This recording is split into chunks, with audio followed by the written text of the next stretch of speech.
Alright everyone, the data mine for Jurassic World Live update 3.5 has dropped and we have 8 new creatures to look at, plus 3 mystery ones, so 11 in total, and those include tiny T-Rexes. But let's get into the first one, my favorite one, Ceratosaurus Gen 2. So its description reads, the cranial eyebrow crests of Ceratosaurus Gen 2 are more pronounced than those of Ceratosaurus. These crests serve as eye protection from the sun, allowing Ceratosaurus Gen 2 better vision than many other dinosaurs. So I'm very excited for Ceratosaurus Gen 2 because I'm a big Ceratosaurus and Pro Ceratosaurus fan. As you know, I'm called Pro C, and I know I'm constantly nailing home that point. I love Ceratosaurus and Pro Ceratosaurus a lot because a lot of people mistake me for a Monolophosaurus. They think they see the crest and it's like, no, it's the Jurassic World Evolution Pro Ceratosaurus. Anyway, moving on. Next creature, called the Cryptomoloch. So its description reads, the facial horns of the Cryptomoloch grow to different dimensions depending on its seniority in herds of other ankylosaurids. So I'm guessing it'll probably have an ankylosaur rig. I mean, kind of obvious, but Cryptomoloch, this is a hybrid, but it's a hybrid of something not in the game yet, which would be Crichtonsaurus. But we recently got a day mine for that, the previous update day mine, but it wasn't added to the game. So Crichtonsaurus's description reads, this ankylosaur is named for the writer who started it all, Michael Crichton, the author of Jurassic Park. So that's where that comes from. I assume that's getting added to the game. I kind of thought it was going to be an Omega, considering it didn't have a hybrid in that day mine, but then it wasn't added to the game, so I figured it was just scrapped. But I guess now it's getting a hybrid, it could be coming back now, and that makes room for all the other scrapped data mine creatures from the previous couple of data mines, not the really old locust ones. We'll ignore those. I don't think they're coming for a little while, but we're going to save those mystery creatures for the end. But next up we have the Plateorex, so I'm guessing this is an apex. So the striking patterns on the hide of the Plateorex are believed to help it camouflage in arid, grassy and plains environments, not unlike some modern antelope.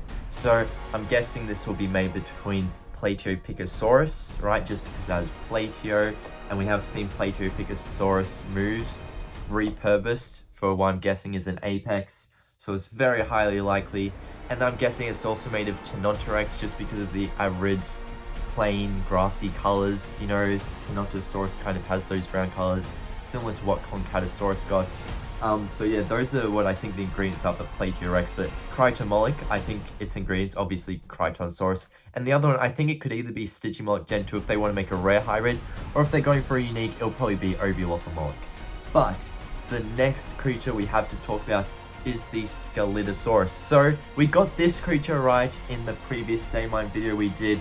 We did get a Plateopicosaurus apex right, but we didn't get too much else right. But we were on the right track, definitely, I know that much. So Scelidosaurus's description reads, this armored Ornithian is a native of the modern day British Isles, related to ankylosaurs and stegosaurs. Scelidosaurus's armor resembles the bony scutes of today's crocodiles and armadillos. So there's no hybrid for it in this data mine, so I'm guessing it could be an Omega if they're still doing Omegas. But I had a theory recently that they were going to cap it at 24 Omegas, and Cineraptor was the 24th Omega.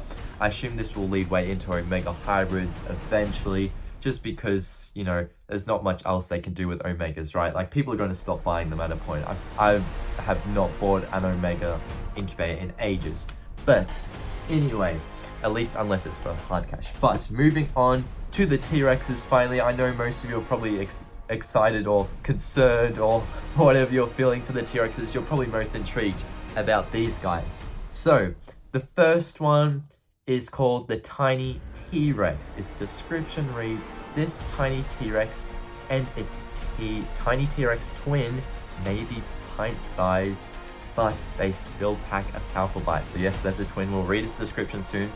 But what does this mean? Are we getting Junior from the Lost World? I did actually theorize about that in my previous 3.5 data mine video. I assumed we were getting Buck, Doe, and Junior, 3 T-Rexes. But I was wrong, but kind of right, because we still end up getting 3 T-Rexes in this data mine. So I wasn't entirely wrong. I just got the T-Rex names incorrect, but they could be Junior because they are tiny T-Rexes. I'm just not sure if they're shrinking the mold, because I believe this will be for April Fools. You think this update will release probably sometime March, considering Plateosaurus doesn't get released till March 1st. So it will definitely be pushed. The update will be pushed after Plateosaurus's official release within the game. So this, I reckon they're going to hold back for an April Fool's. So if there's 3, that means, you know, they could just be April Fool's creatures. And if we want to ignore April Fool's creatures, we've only found 5 from this data mine so far. And Crytonosaurus wasn't in this one, obviously. So you can add 6 if you add Crytonosaurus. Then there's 2 others. But I'll get to them after I read the Tiny T-Rex's descriptions, the other ones. So, Tiny T-Rex Twin. This Tiny T-Rex Twin is always looking up to its biggest sibling. So that's very cute, you know. Love the brother or sisterhood. It doesn't confirm their genders, but I assume if they're going to do tiny T-Rexes, what they'll either do is they'll shrink T-Rex Gen 1 and Gen 2, or what they could do is they could make them on the junior model instead of, you know, just being T-Rexes shrunk down. They could make them on the junior model from the Lost World, and they could do a brown junior to be like a baby Rexy or something, right? That's what I think. But the final one is Mini Mortem, and its description reads, this mini clone of the Mortem Rex is ready to face off against challenges of any size. So it really intrigues me that they're making these. I guess it is for April Fools, but the thing is, we might be able to collect them because they do have descriptions, and unless it's for the strike event description, which I doubt it is, then we could unlock these. And it's like, why would we want to unlock tiny versions, you know? Like, give us Lord Lythronax then if you're giving us different size versions of creatures we already have. So I think these could be on the junior model. We'll have to wait and see. But the 2 final creatures I want to go over before this video ends, because obviously we got to Crytosaurus. That was one of the mystery creatures, but the other 2 include Nyctosaurus, right? Oh no, there is 3. That's right, there's another one. Nyctosaurus we have, which was in a previous state of mine. And we had Ubirajara, that was a flock in a previous state of mine. And then we had a skin revealed for this state of mine called Gry-G. So I assume this is a Gry-Lenken hybrid. It comes by the name Surge, and then there's a Plateopicosaurus Apex skin Ember, then Scelidosaurus Veil. But anyway, I hope you guys did enjoy the video. Make sure to check out the video up here, the previous one for the previous Chaos Theory data mine. I'll see you later. Bye everyone.